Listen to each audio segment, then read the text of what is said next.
The first time I said the words out loud, I was standing barefoot in the kitchen, holding a phone that had already gone cold in my hand. Daniel's dead. My voice didn't sound like mine. It was flat, mechanical, but that wasn't the worst part. The worst part was the response I got. Sweetheart, can this wait?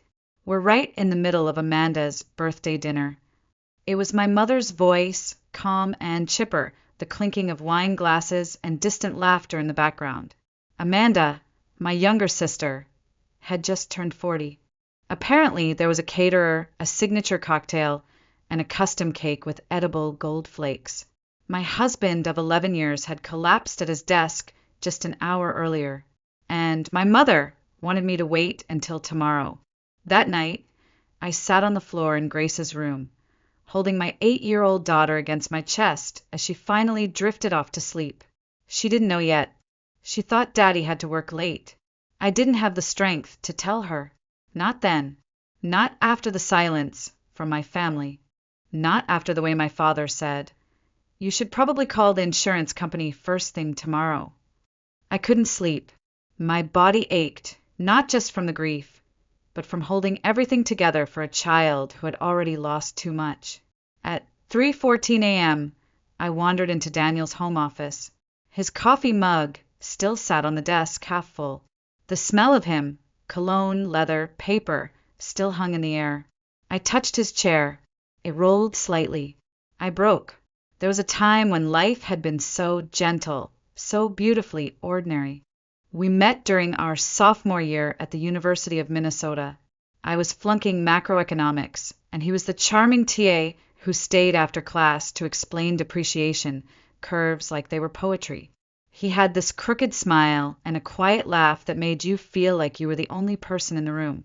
I fell in love with his kindness before I even noticed his eyes. Daniel proposed at graduation.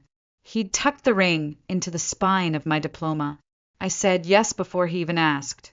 Everyone told us we were too young, that we hadn't lived enough, but we didn't want to live without each other. He got his MBA and landed a job at a financial advisory firm in Minneapolis. He wasn't flashy, but clients trusted him. He was honest, steady, real. We waited 5 years to try for a baby. Then came the heartbreak. 2 miscarriages, 1 failed IVF cycle, and the aching emptiness of a nursery that stayed a guest room. Then Grace, a miracle after years of pain. I was on bed rest the last 2 months of the pregnancy, and Daniel turned into a caregiver the world never saw. He massaged my swollen feet, cooked my bland cravings, read parenting books aloud in silly voices. When she was born, he cried harder than I did. She fit in his hands like porcelain, and he held her like she might shatter. He coached her soccer team, even though he didn't know a thing about soccer. His Google search history was filled with drills and cleats and how to braid hair for game day. Every school recital, every doctor's appointment, he was there. His calendar was color-coded with her activities. He once rescheduled a board presentation so he wouldn't miss her 3rd grade science fair. There were signs. He brushed off the chest tightness as indigestion, the shortness of breath as stress. Our doctor said aspirin, less salt, more walks. We promised to do better, but we didn't. Life kept moving. That Tuesday started like any other. Daniel made dinosaur-shaped pancakes while I packed Grace's lunch. He kissed us both on the forehead. "Don't forget the maple syrup, the real stuff," he said with a wink. At 10:47 a.m., Amanda, his assistant, called. Her voice cracked. He collapsed. They're taking him to Abbott Northwestern. I dropped my coffee. The mug shattered. I left Grace with our neighbor Ellen and sped toward the hospital, whispering prayers I no longer believed in. By the time I arrived, Daniel was already gone. I touched his face. Still warm. Still Daniel. I begged him to wake up. I waited for the punchline, for the moment when someone would say, "Just kidding, this was all a mistake." But it never came. That was the beginning of the end. The next part was somehow even worse. They pronounced him dead at 11:23 a.m. I got there at 11:29. 6 minutes. That's all that separated Daniel from my arms. From one last goodbye, from one more second, I sat in the hospital chapel for what felt like hours, holding the ring he always fiddled with when he was thinking.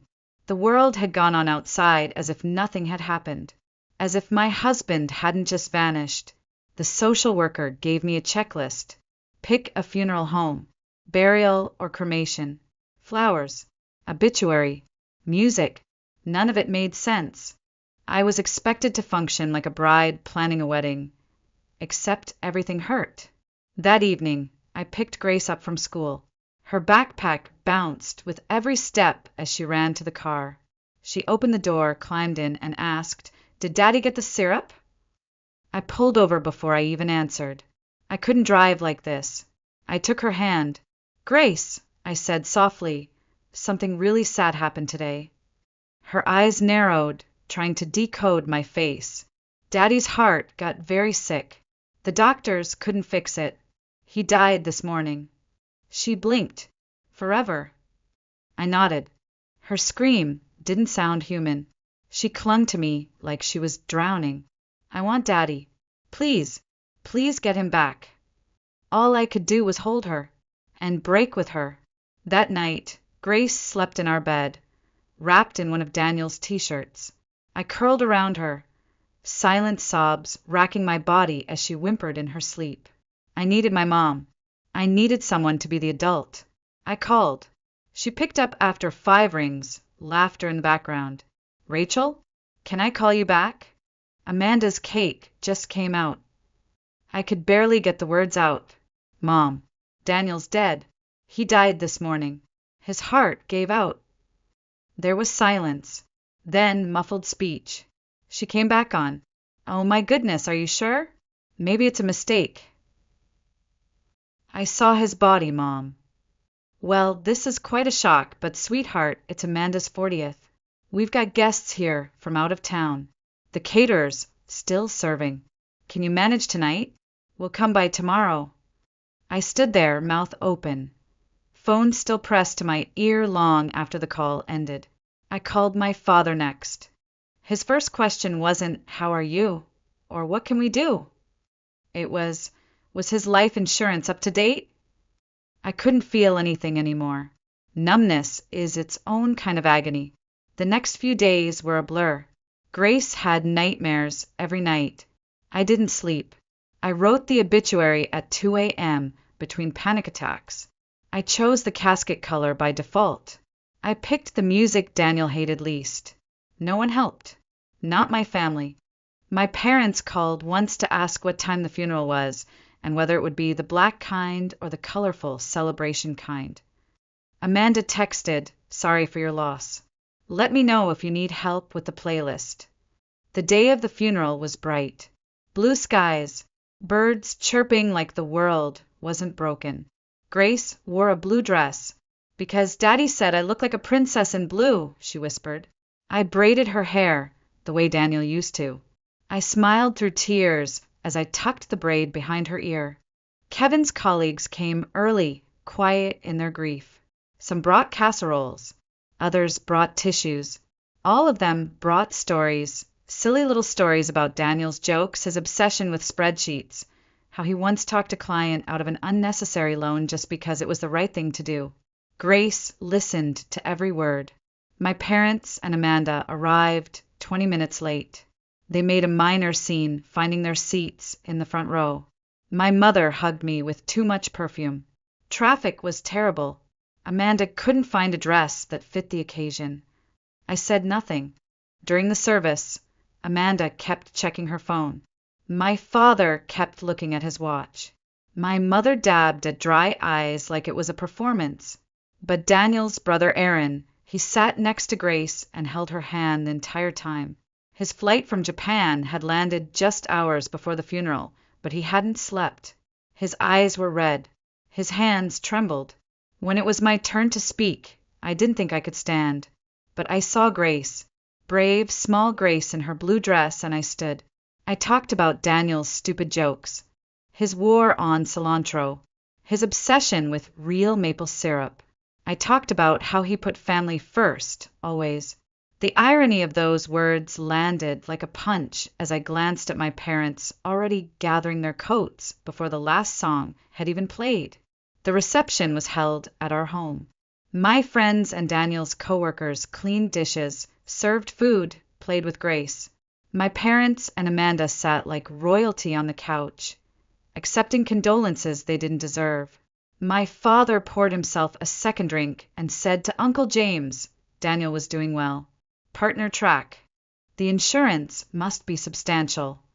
I stood behind him, frozen. I could have screamed. I could have slapped him. Instead, I walked into the kitchen and threw away every glass he touched. That night, Grace asked, "Why didn't Grandpa cry?" I didn't have an answer.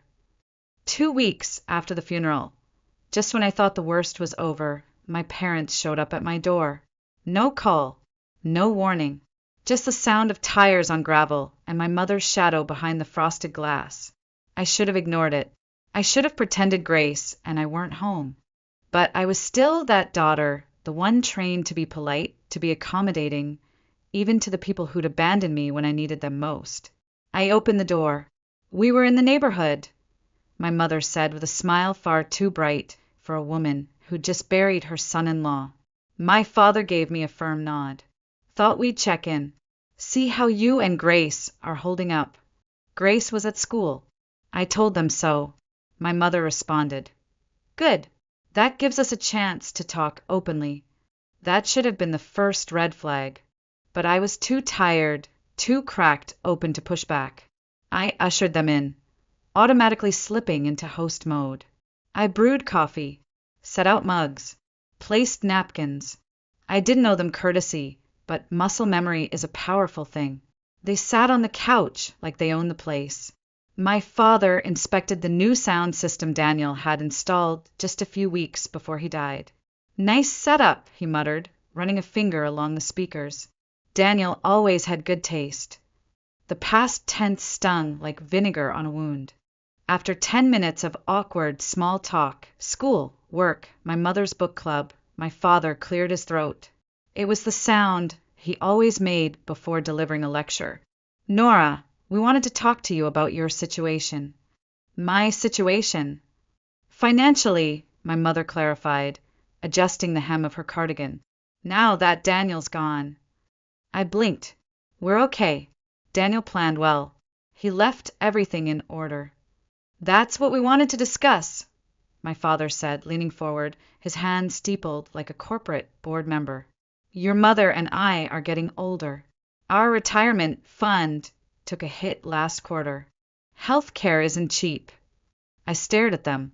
"Are you asking me for money?" My mother at least had the grace to look embarrassed. My father didn't flinch. "We thought, given Daniel's position and the life insurance, that you might be in a position to help family. After all, we are your parents." I put down my mug. "How much are you thinking?" I asked quietly. He brightened, completely missing the edge in my voice. "Well, we thought a 50% split would be reasonable. Half for us, half for you and Grace. That way we can secure our retirement and help Amanda. You know how hard it's been for her as an artist. 50% of Daniel's insurance, of the money meant to secure Grace's future." I repeated the words slowly, like I needed to hear how insane they sounded. The daughter you couldn't even comfort when her husband died, now you want her to hand over her child's future so you can retire comfortably? My mother opened her mouth, but I stood up. "Get out."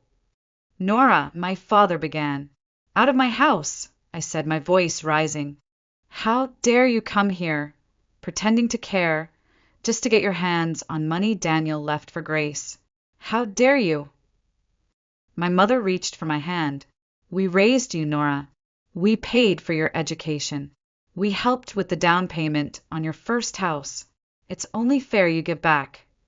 I stepped back like she'd burned me. "He died. Daniel died. This isn't some windfall or jackpot. This is the last thing he could ever give us. And you want to get it like vultures. No." My father's voice turned cold. There's no need to be dramatic. Daniel knew the risks. He should have taken better care of himself. That was it. That was the moment something in me snapped. The grief that had kept me docile turned into something sharper, angrier. I pointed to the door. Get out. You don't get to blame Daniel for dying. You don't get to profit from his death. And you sure as hell don't get to pretend you've earned a cent of what he left behind. They left in a huff, my mother muttering about ungrateful daughters, my father saying we'd revisit this conversation when emotions weren't running so high. I slammed the door behind them. I sank to the floor and shook with rage. Not sadness, rage. Later that afternoon, when I picked Grace up from school, she was unusually quiet. In the car, she glanced up and asked, "Were Grandma and Grandpa at our house today?" My stomach twisted. Yes. Did they bring something for us? I paused. No, baby. They just came to talk about grown-up things. She looked down at her lap. Did they ask about Daddy's money? My heart stopped. What makes you say that? I heard Grandpa at the funeral. He told Uncle James that we'd be set for life now that Daddy was gone. I had no words, only a rising nausea. Even Grace had heard it. She turned her face toward the window. I'd give all the money in the world just to have Daddy back. I reached over and took her hand. Me too, sweetheart, I whispered. Me too. That night, after Grace went to bed, I sat in the living room in silence. The air felt too still, like the house itself was holding its breath. I thought of my parents' faces, entitled, expectant, and the way they had twisted Daniel's death into some twisted opportunity. And then I thought of Daniel, his voice, his hands, his warnings I never heard. I called Aaron. He picked up on the first ring, even though it was 3 a.m. in Tokyo. Nora? Are you okay? No, I said. They came. My parents. They want 50% of the insurance payout. They said it would help them retire. That I owe them. Silence. Then Aaron's voice, tight with fury. They want half of what Daniel left Grace. That's disgusting. I know. My voice cracked. But they're not going to stop. You know how my father is. When he wants something, Aaron exhaled. Listen to me. Daniel talked to me about this. He was worried. Your dad had asked him for money, twice. Investment opportunities, he called them. But they were obvious grabs. Daniel turned him down, but he said he thought your father would try again if anything ever happened to him. I froze. He never told me. He didn't want to hurt you, Aaron said gently. He was trying to protect you. My throat tightened. He always was. The next morning, I called Thomas, Daniel's friend and our estate attorney. I hadn't spoken to him since the funeral. When I explained what happened, he didn't sound surprised. Unfortunately, he said, this happens more than you'd think. Family members who feel entitled to insurance money or inheritances. But the good news is, Daniel made everything airtight. You're the sole beneficiary. Grace is named in a separate education trust. Your parents have no legal standing to claim any of it. Could they contest it? He paused. They can try, but they'll lose. The will is clear. Executed properly, Daniel was of sound mind, and there's no clause that includes them in anything. It should have made me feel better, but all I could think was, they'll still come. They won't stop. After we hung up, I went to the home office. I hadn't touched it since Daniel died. His folders were still perfectly labeled.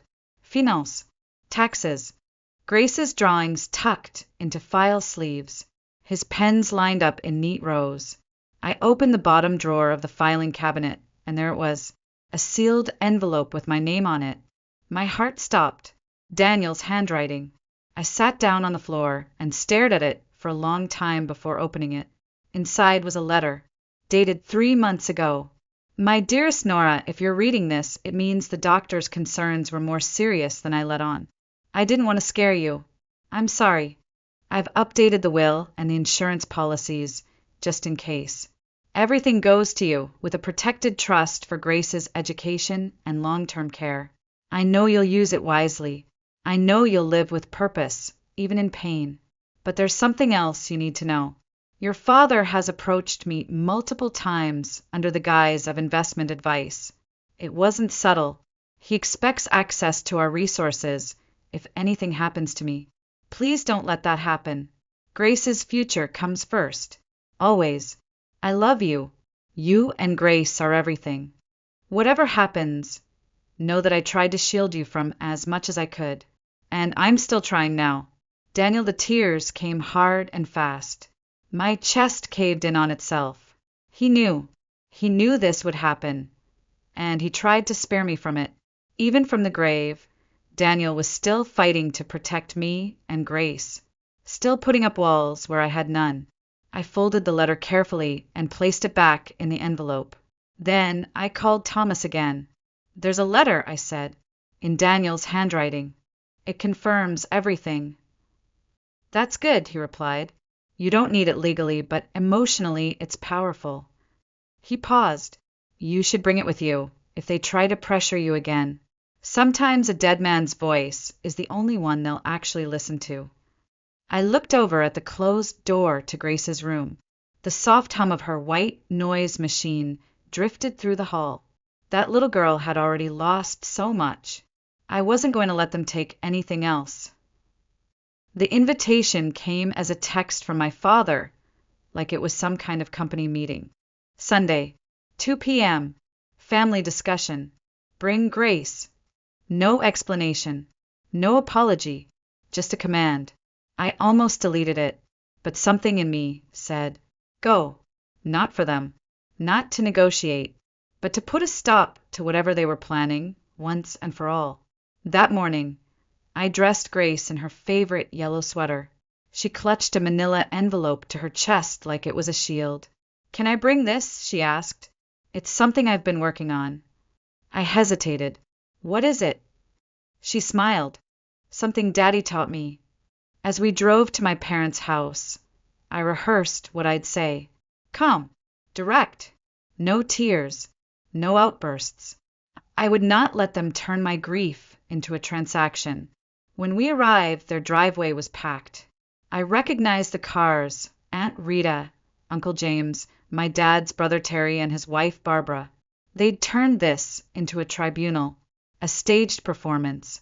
They thought numbers would make them stronger. My mother opened the door. Nora, Grace, come in. Everyone's waiting. Her tone was polished, like a hostess welcoming guests to brunch. Not a mother who'd tried to gut her daughter's future 2 weeks earlier. We walked into the living room. My father sat in his recliner, like a judge presiding over court. Amanda was perched on the armrest, legs crossed, scrolling through her phone. The air was thick with expectation. Thank you for coming, my father said, his hands clasped. We have important matters to discuss. I remained standing. Whatever you have to say it in front of Grace. My mother frowned. This isn't really. If it's not appropriate for her, it's not appropriate at all. There was a beat of silence. Then my father nodded. Fine, let's begin. As you know, your mother and I have supported you throughout your life. College tuition, your first home. And now that Daniel's passing has resulted in a substantial payout, he passed me a printed document, a spreadsheet. We believe a fair distribution would be 50% for your mother and me, 15% for Amanda. The remainder is, of course, for you and Grace. I stared at the numbers. They'd somehow gotten the exact insurance figure. Uncle James must have leaked it. He worked in insurance. My eyes scanned the paper, my mind numb. Then I looked up. You want 65% of what Daniel left to his daughter. I said flatly, for your retirement and Amanda's art career. Amanda finally looked up from her phone. You're rich now. Why does it even matter? The room buzzed. My mother added softly, we all have needs, Nora. And family helps family. Family, I repeated, the word bitter on my tongue. Like the kind who couldn't even leave a birthday party when I called sobbing? That kind. We've apologized for that, my father said sternly. This isn't productive. No, I cut in. You know what's not productive? Raising a child with no understanding of compassion. But somehow, I managed to raise one who does. I turned to Grace. She stepped forward, still clutching her envelope. I have something to say, she said, her small voice firm. My mother forced a smile. Sweetie, the adults are. This is about Daddy, Grace said louder now. And it's about what he would want. Everyone fell silent. She opened the envelope and pulled out a single sheet of paper. It was a child's drawing, but structured like a bill. At the top, invoice for real love and support. Below that, handwritten lines. Hugging Mommy when she cried $0, not provided. Coming to see us after Daddy died, $0, not provided. Helping me feel safe, $0, not provided. Being real grandparents, priceless, but never paid. Total due, $0. She handed it to my father. This is what you earned, she said, because you only came when there was money. No one moved. No one spoke. My mother's eyes welled up. Amanda looked like she'd been slapped. My father. His hands trembled slightly as he held the paper, but his lips stayed shut. I think we're done here, I said softly, taking Grace's hand. Don't contact us again unless it's to apologize and to change. We walked out the same door I'd entered 1,000 times before, but this time it felt like a threshold, the final one. Outside, the sky was gray and cold, but Grace looked up at me and asked, was I brave? I knelt down. You were Daddy's kind of brave, I said. You told the truth, even when it hurt. And for the first time in weeks, I felt strong again. The silence after we left their house was almost comforting, like a pressure had been lifted. A rope finally cut. I didn't cry. I didn't scream. I just drove, one hand on the wheel, the other holding Grace's. When we got home, my phone started vibrating. First my father, then my mother, then Amanda. Calls, voicemails, texts, some angry, some tearful, some pretending none of it had happened. I blocked them all. The next morning, I forwarded the details of the confrontation to Thomas, including the distribution proposal and Grace's drawing, now framed on our kitchen counter like a small revolution. I told him, if they try anything legally, I want them stopped before they even start. He replied within 10 minutes. They won't get far, but it's smart to prepare. For the next few days, there was quiet. Then came the letters. A bouquet arrived, white lilies, Daniel's least favorite flower, with a card that read, family disagreements can be painful. Let's move past this. We love you. The envelope wasn't signed. Another message came through a mutual family friend. Aunt Barbara called from an unknown number. I wanted to let you know, not everyone agrees with what your parents did. Terry, and I didn't know they were going to ambush you like that. We thought it was about a memorial fund for Daniel. I believed her. Her voice cracked. I'm sorry we didn't speak up. The flood of support from unexpected corners helped. Uncle James, who I thought had leaked the policy number, sent a handwritten apology. I shouldn't have said anything. I see now what it cost you. Even my cousin Jennifer, Amanda's own daughter, emailed me. I've watched how they treat you my whole life. I'm glad you finally said no. But the good couldn't fully drown out the bad. My father sent a typed letter on business letterhead, as if that made it official. Unless we can come to a reasonable arrangement, he wrote, we may need to reconsider our relationship with you and Grace. The implied threat hung like smoke in the air. Reconsider? They'd already done that the moment they showed up asking for money. I gave the letter to Thomas. File it. I want every word documented. A week later, my mother showed up at Grace's school. The front office called me immediately. She tried to sign Grace out, said she was taking her for a treat. My blood ran cold. When I arrived, my mother was still outside, standing beneath the flagpole like she was waiting for a ride to church. She looked smaller, almost frail, but the moment she saw me, the theatrics began. "You're turning the whole family against us," she said, her voice trembling.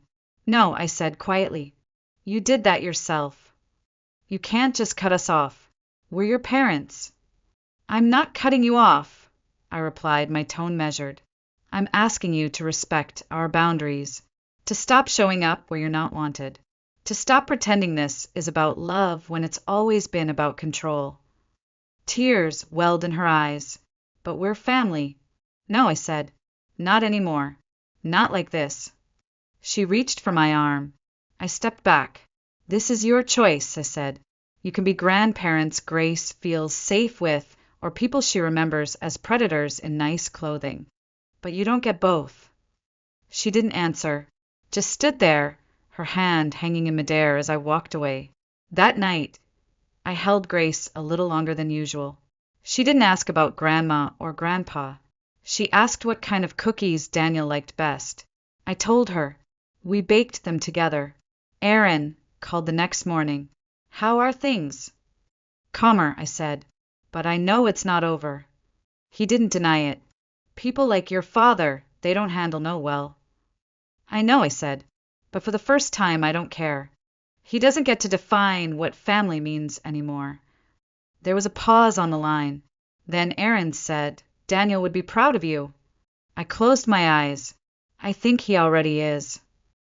3 months after Daniel died, I finally opened the last box of his things. It had been sitting in our bedroom closet like a ghost. Inside were baseball caps, an old cologne bottle, and a half-finished scrapbook Grace had made him for Father's Day. She sat next to me as I flipped through it, stickers, drawings, photos of them eating pancakes, shaped like dinosaurs. "Daddy always picked out the good crayons," she whispered. "Of course he did," I said, kissing her forehead. "He was color-coordinated in everything." Aaron had moved into our guest room by then. His contract in Japan had ended, and he took a teaching position at the University of Minnesota. "Daniel made me promise," he said one night over dinner.